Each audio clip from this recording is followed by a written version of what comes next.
Note the indecision that came into the markets over the past week or two. Lots of dojis, even though they were still trading above the T-line in the Dow, gave the impression or gave the alert that there might be a change of investor sentiment coming.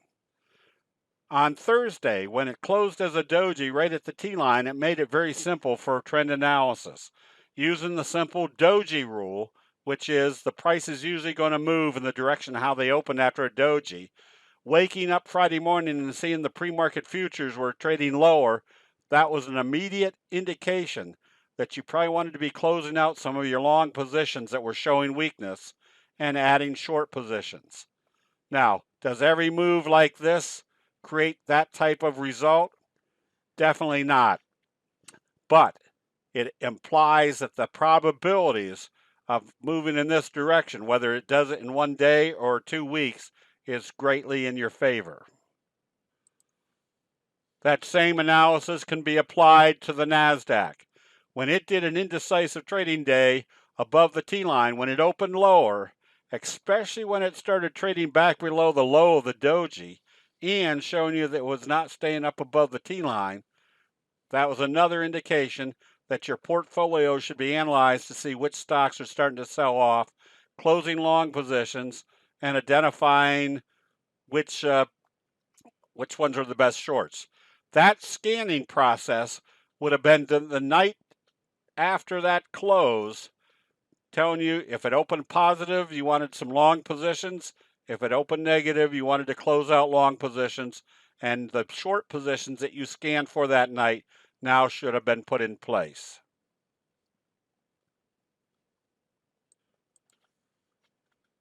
So the China virus scare was putting pressure on the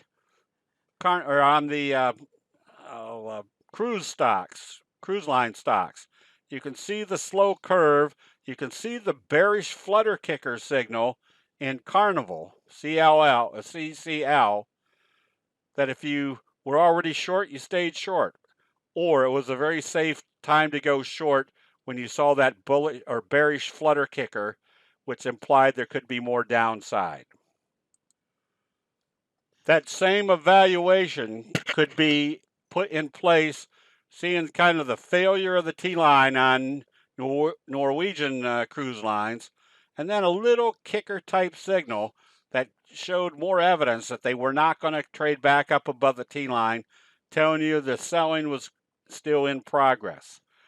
The benefit of being able to recognize the indicators that tell you you're still in a downtrend allow you to be in positions that are starting to produce big price moves with the panic selling occurring.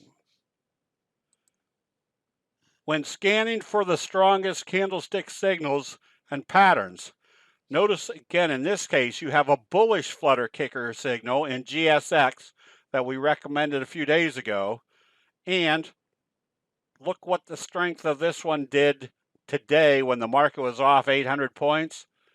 This was indication, or this was at least indication, that your uptrend was going to remain in progress because of the strength of that signal. The same scenario can be applied to our recommendation on CNSL. Notice the little fry pan bottom wedge breakout, gap up, confirming that there's a lot of strength. And today, again, with the market off 800 and some odd points, it was still trading positive.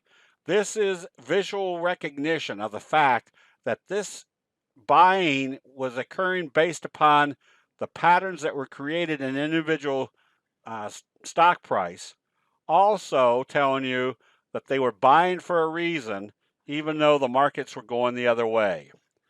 Remember, candlestick analysis is merely the graphic depiction of the investment decisions, either bullish or bearish, not taking into account that there was buying going on even though the markets were selling off. That'll be it. We'll see you in the chat rooms.